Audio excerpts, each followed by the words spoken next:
Las opiniones expresadas por Chayo Busquets están avaladas por su amplia experiencia como terapeuta familiar y en el previo análisis de los casos que aquí se presentan. Bienvenidos. Esto es Chayo Contigo. Comenzamos.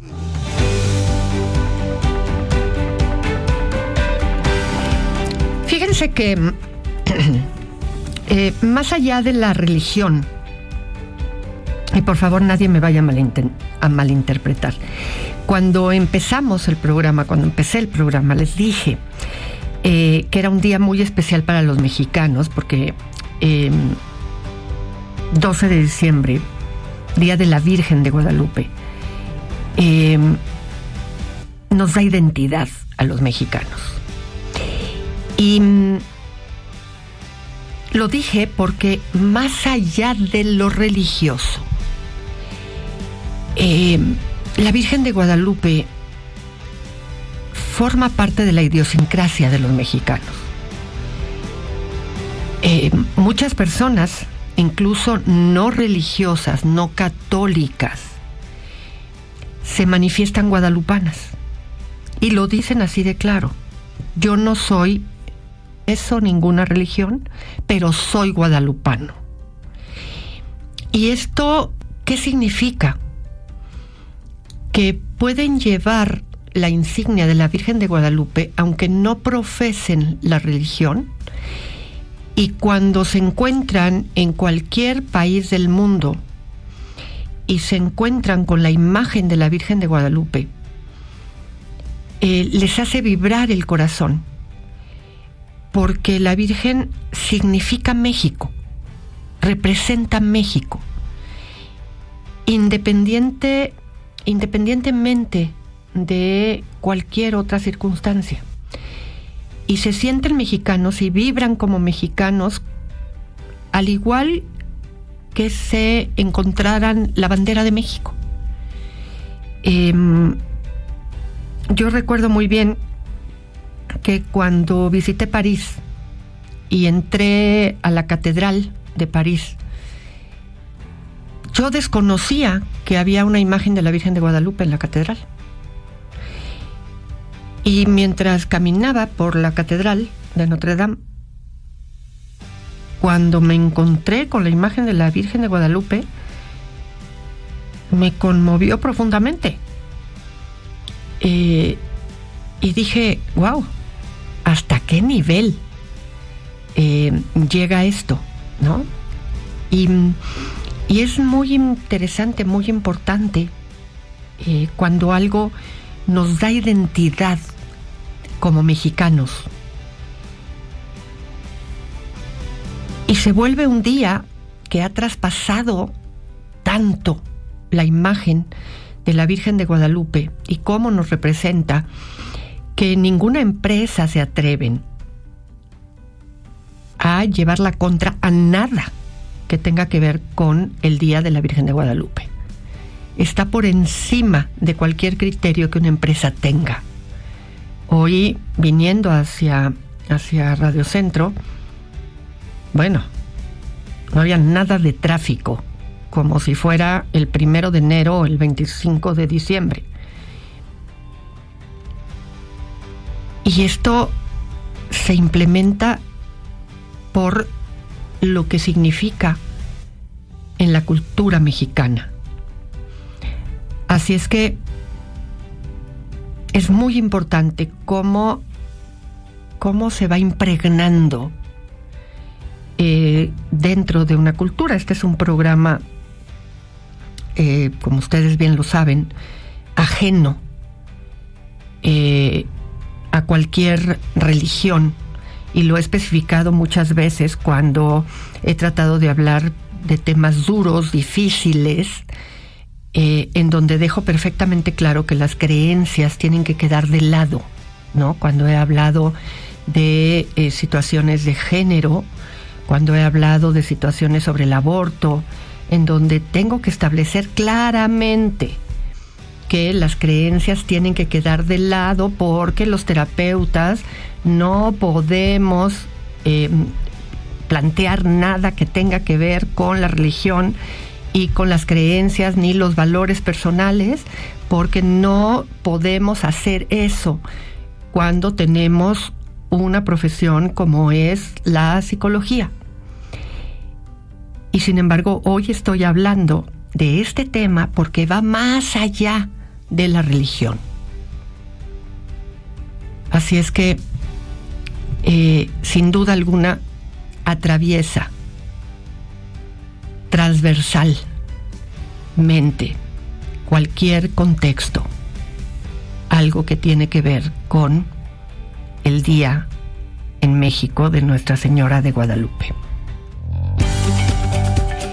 Fíjense que hace unos días subí a redes una imagen de una estatua que es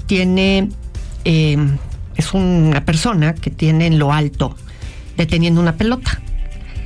Y está un perro que no es estatua, esperando ahí ansioso porque pues piensa que esa persona le va a aventar la pelota para que él salga por ella, ¿no? Y entonces dice abajo: cuando te quedas esperando que una persona cambie cuando no va a cambiar, ¿no? Entonces, pues es un poco cómica la imagen. Y la subí a redes preguntando algo así como: ¿te suena? ¿Te suena conocido? ¿No? Y una persona me dijo: ¿y qué se hace? ¿No? La realidad es que depende. Porque muchas veces depende de qué es esa conducta que estás esperando que el otro cambie. Primero, ya saben, en nosotros no está el control de que el otro cambie. Solo podemos lograr los cambios que dependen de mí. Y los cambios que dependen de mí están en mí. ¿Qué puedo cambiar yo? Es lo único que puedo controlar. El tema es cuando estamos con otra persona, o normalmente cuando me hacen esta pregunta tiene que ver con las parejas, pero cuando se trata del otro, amistad, el jefe, compañeros de trabajo, en fin, depende de qué cambio estamos esperando. Porque cuando quisiéramos que el otro cambie, y es un cambio que en realidad no afecta tanto mi vida, solamente es un cambio que si lo cambia, hombre, estaría padrísimo, pero en realidad es un lujo, ¿no? Que me quisiera dar que el otro cambie. Bueno, pues la realidad es que es la aceptación del otro. Como el otro es, y tan. Pero cuando espero un cambio que en realidad haría una diferencia abismal en mi vida y tiene que ver con cosas, con valores que para mí son esenciales, la realidad es que te tienes que cuestionar si en verdad quieres estar ahí. Porque, como bien lo dice esa frase, el otro no lo va a cambiar, porque claramente forma parte de la esencia de quien el otro es. Híjole, quítate, vete, porque eso no va a pasar, y transgrede la esencia de quien tú eres. Así es que acéptalo y quítate de ahí. Buenas. A ver, me están preguntando aquí: ¿qué pasa cuando el problema es un problema del otro que dice que lo va a cambiar y entonces por eso te quedas, ¿no? Haciendo referencia a esta imagen que yo les decía de la estatua que está con los brazos alzados con una pelota y que a la hora de el perrito, ¿no? Que no es una estatua, está esperando que la pelota caiga. La pelota evidentemente no va a caer porque es una estatua. Y hay quien me pregunta, bueno, ¿y qué pasa? ¿No? Si tú estás en una relación en la que evidentemente estás esperando un cambio de la pareja y la pareja pues no cambia, y pues ¿qué puedes hacer? Y yo les decía, bueno, depende, ¿no? Depende de qué tipo de cambio estás esperando. Si es un cambio que no amerita tanto, pues ya mejor acepta a la persona. Pero si el cambio que estás esperando, si es trascendental para ti, pues a lo mejor no te queda otra más que irte. Y me pregunta alguien aquí, bueno, pero si la otra persona te está diciendo que sí lo va a cambiar, pero no lo cambia. A ver, recuerden que hace no mucho hablábamos de qué pasa cuando algo es un error a diferencia de cuando es un patrón de comportamiento. Porque una persona se puede equivocar y a la hora que hablan sobre el asunto, en efecto, la persona se equivocó, ustedes tienen una conversación al respecto, a veces, híjole, pues no es no fue un error que es fácil dejar pasar, pero hacen un trabajo al respecto de ese error y deciden que lo trabajan y se quedan. Pero resulta que el error es importante y se vuelve un patrón de comportamiento. ¿Qué significa esto? Que la persona solamente usa la conversación y la conversación y la conversación y la conversación para hacer creer que lo va a modificar, porque lo único que quiere es la reconciliación, pero su comportamiento repetitivo nos hace ver que la conversación es una tomada de pelo.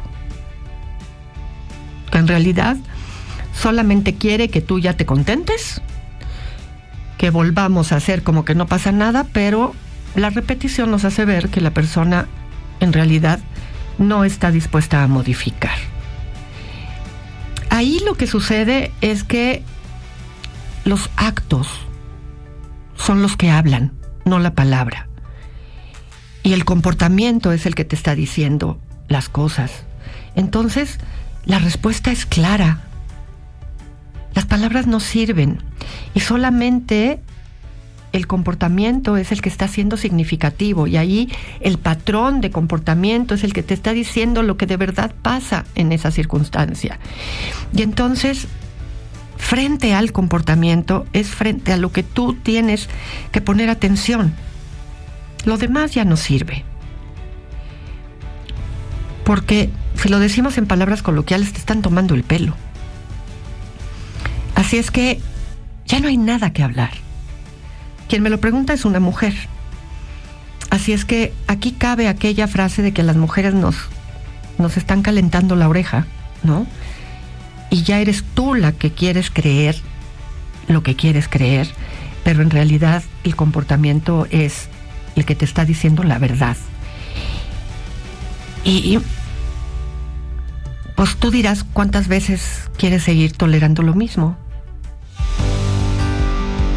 Fíjense que hace un momentito estábamos oyendo la canción Por si volvieras. Ay, soy malísima para los nombres de los artistas. José del Puma. Son canciones de mis tiempos y no me acuerdo del Por si volvieras. Y eso, fíjense que de pronto, aunque suena muy romántico, ¿no? Que alguien te espere, ¿no? La eternidad entera para que vuelvas. Hay situaciones que, aunque pueden ser románticas, son situaciones de duelos no resueltos, ¿no? Esa canción, pues quienes son más grandes seguramente la recuerdan, habla mucho de alguien que no se ha movido de su lugar, por si volvieras, ¿no? Y hace toda una descripción la canción de una serie de situaciones que él describe en la canción poéticamente.